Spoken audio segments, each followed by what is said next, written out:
Bem-vindos à nossa disciplina. Meu nome é Sara e sou psicóloga, assim como os demais professores citados, pois juntos construímos esse material para melhor apresentar os conteúdos da nossa disciplina. Relações interpessoais, abordagem psicológica, é um tema que nos atrai e nos instiga a buscar conhecimentos diversos, associando aos nossos afazeres cotidianos. Iniciando nossa disciplina, em nossa primeira unidade, as contribuições da psicologia para a educação filtrarão os aspectos a serem expostos, já que estamos inseridos no curso técnico de infraestrutura escolar. Vamos nos recordar que as nossas primeiras relações interpessoais surgiram quando o homem ainda não tinha uma organização política definida e nem tampouco ciências que pudessem fundamentar suas práticas. Estamos falando do período da pré-história, onde as relações interpessoais eram baseadas na necessidade vicariante, ou melhor, na necessidade que exigia uma satisfação imediata. Tais estratégias de enfrentamento das relações interpessoais ocorriam diante da necessidade de sobrevivência. Isto é, se alguém estivesse com raiva de outro e fosse deflagrada uma luta, quem vencia era aquele que ou matava ou derrubava o seu oponente, ao ponto deste não mais ter forças para dar continuidade à luta. Ia depender mesmo de acordos previamente feitos. Foi também nesse período da pré-história que o homem iniciou o processo de conhecer os outros que viviam no mesmo espaço geográfico. A natureza, os animais, as relações interpessoais e demais eventos foram registrados através de desenhos em grutas que em alguns lugares do mundo foram preservados ao longo dos anos. Um exemplo são as imagens rupestres gravadas no sul do nosso estado, em São Raimundo Nonato. Utilizando a etiologia da palavra psicologia, podemos identificar que psico significa mente, alma ou psique.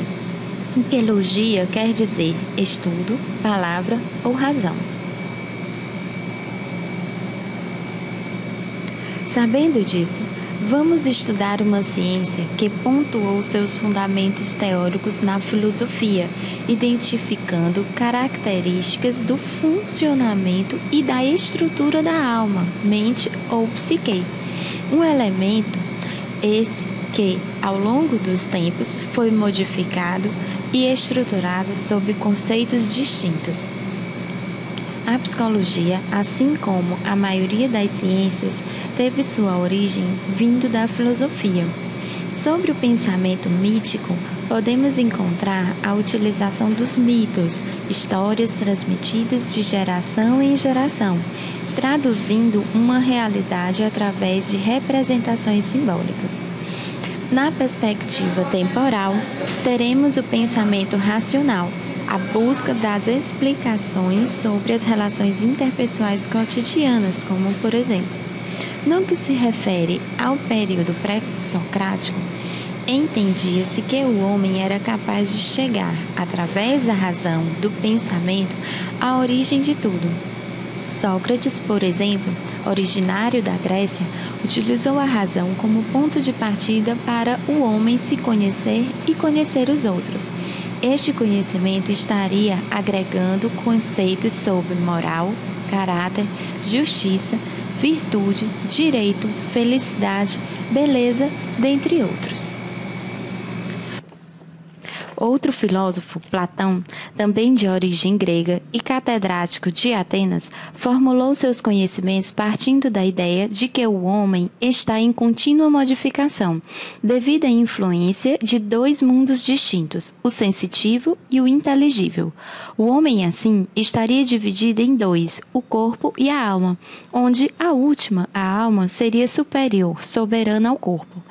Aristóteles, ainda estudioso grego, aluno de Platão, aprofunda os conhecimentos de seu mestre, pontuando que a alma seria imortal, e dessa forma o corpo atenderia ao aspecto concreto, formal, enquanto que a alma seria imortal e esta daria conteúdo ao corpo. O conhecimento encontra-se em franca evolução, tanto conteudista como prático, e no período que compreende do século V até meados do século XV, a Igreja domina a produção e a construção do conhecimento. Por isso, teremos nesse período dois expoentes importantes para a psicologia, Santo Agostinho e São Tomás de Aquino.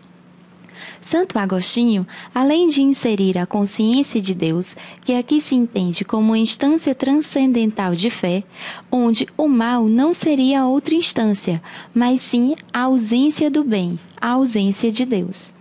São Tomás de Aquino aprofunda-se nos conhecimentos socráticos e afirma ser possível demonstrar a existência de Deus através da razão, perpassando assim por definições dos seguintes conceitos: verdade, ética, pensamento e cultura.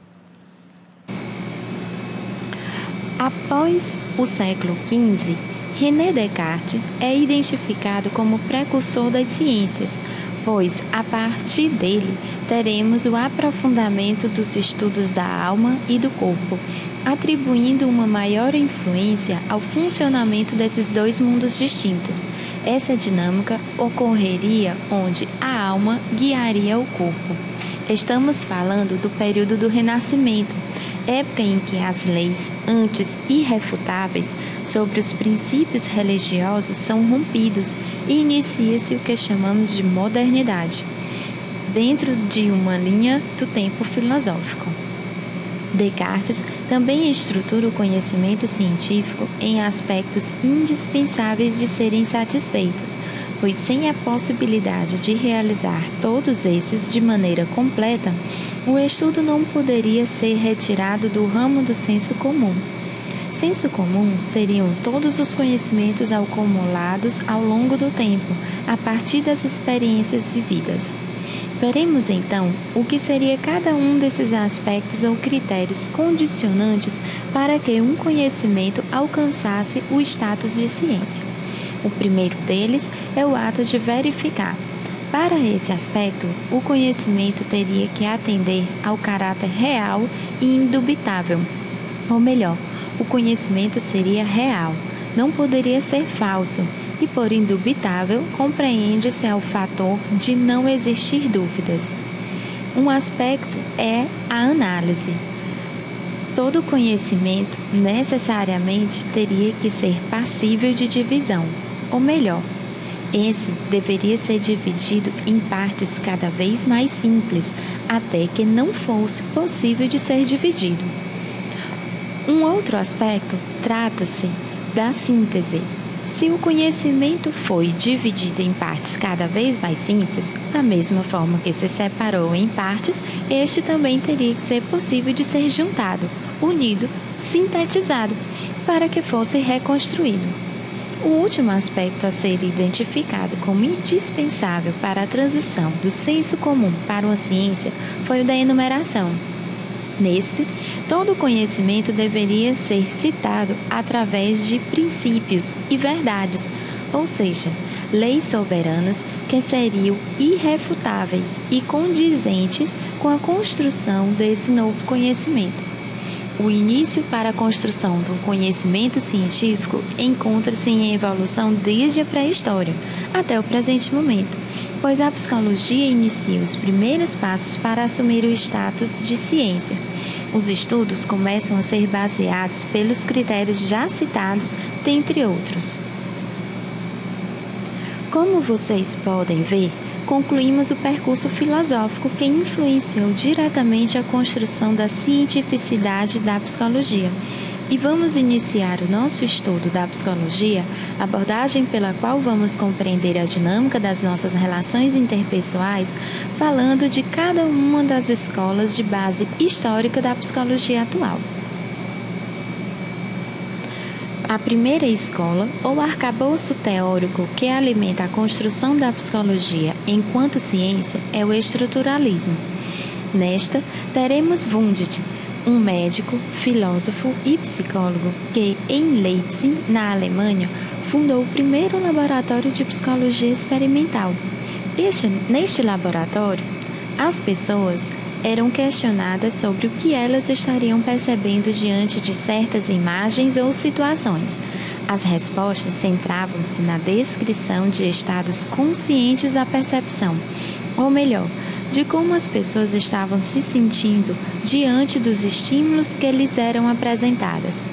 Pelo método da introspecção, Wundt acreditava que a psicologia deveria centrar seus estudos pela autoobservação dos processos mentais que ocorriam, pois assim as pessoas teriam condições de identificar o que aconteceriam com elas mesmas. Outro teórico dessa mesma escola, mas que não coaduna com os mesmos pensamentos de Wundt, foi Titchener. Ele acreditava que as experiências laboratoriais deveriam responder a 3 perguntas: o que, como e por quê. Assim, a metodologia não poderia ser pautada na autoobservação, mas sim na observação. Depois do estruturalismo, outra teoria a propor-se a contribuir na cientificidade da psicologia foi o funcionalismo. Esta, recebendo influências de Darwin e de Galton, centrava, como o próprio nome já sugere, no funcionamento da mente. Gostaria de destacar Galton para a educação, pois o mesmo iniciou seus estudos desmistificando a hereditariedade das incapacidades, ou melhor, se alguém tivesse uma limitação, a mesma não necessariamente seria passada para seus filhos. Esta comprovação foi possível de ser realizada através do método estatístico da correlação. Também, através do método da correlação, ou melhor, da comparação entre os dados encontrados, Galton desenvolveu testes mentais específicos para as habilidades cognitivas. Ainda sobre o funcionalismo, vamos ter a consciência como um fluxo contínuo e, quando separadas em partes menores, o entendimento ficava distorcido. Através do método da introspecção, as pesquisas experimentais envolvendo as emoções e os hábitos foram intensificadas. Outro destaque na escola do funcionalismo foi ter proporcionado o acesso da educação para todos, além de ter contribuído nos estudos do desenvolvimento humano e na sua relação com a raça humana. Os estudos dos processos das funções cognitivas, alcançando a construção do primeiro instrumento psicométrico, também foi um dos grandes avanços na construção da ciência psicológica.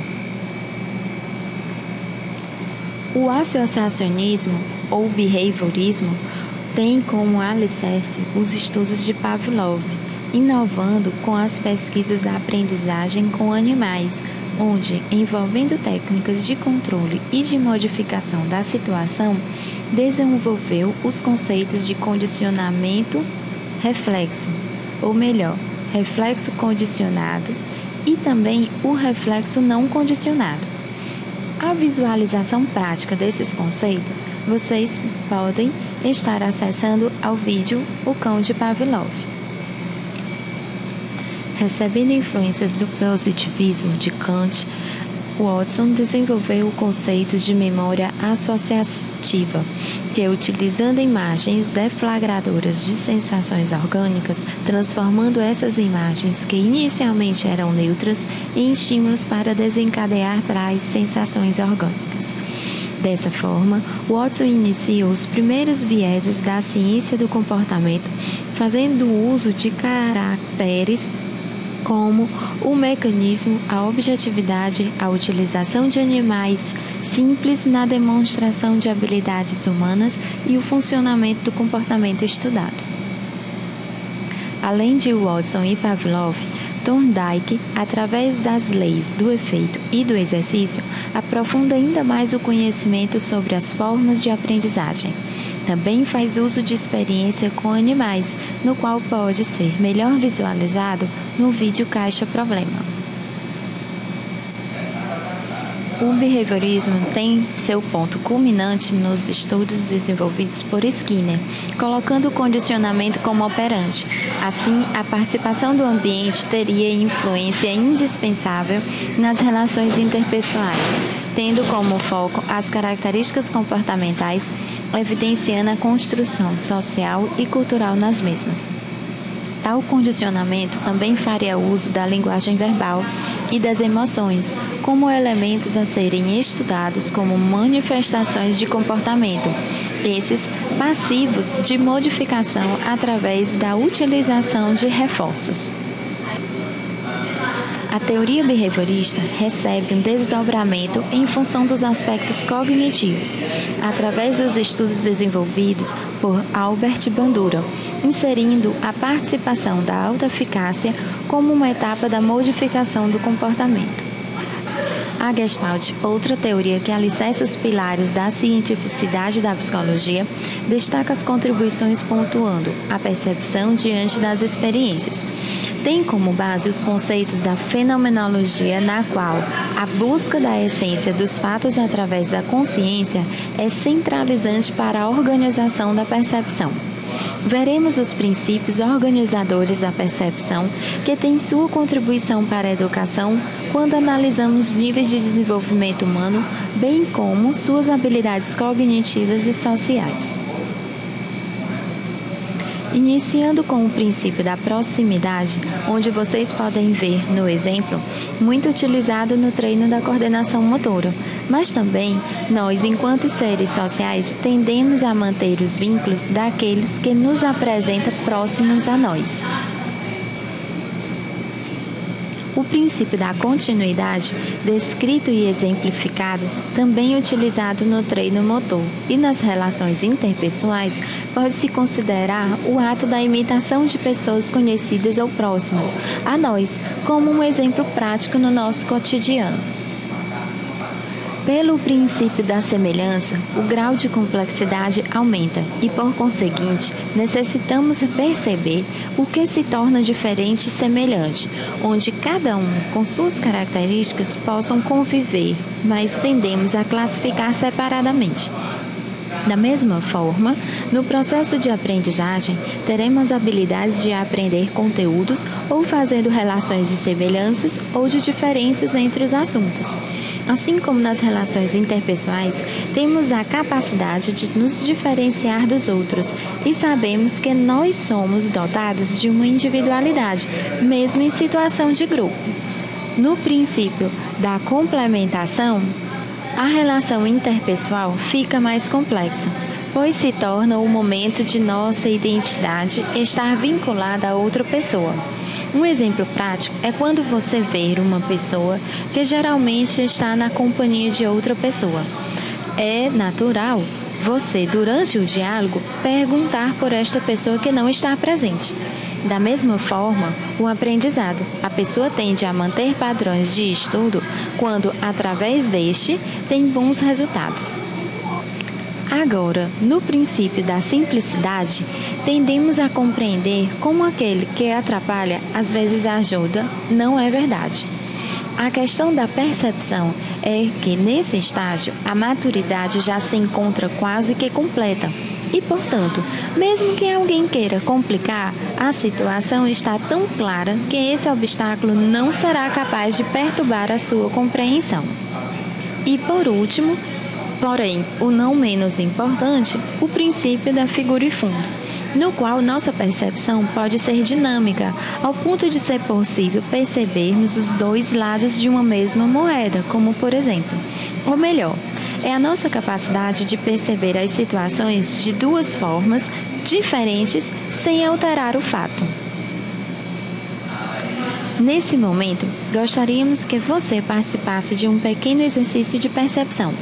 Não se trata de uma atividade com pontuações, isto é, onde você terá que responder a respostas certas ou erradas. É um momento destinado a você para treinar a sua percepção através das imagens que você irá ver. Em todas elas, você encontrará uma figura e um fundo, ou melhor, dois elementos em uma mesma imagem. Vamos lá?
A psicanálise, que fique mais claramente exposto, não se trata de uma escola propriamente dita, mas sim de uma área de conhecimento, no qual a pessoa estará focada no que chamamos de apercepção, sendo esta a capacidade que as pessoas têm de identificar com que clareza temos de trazer à consciência.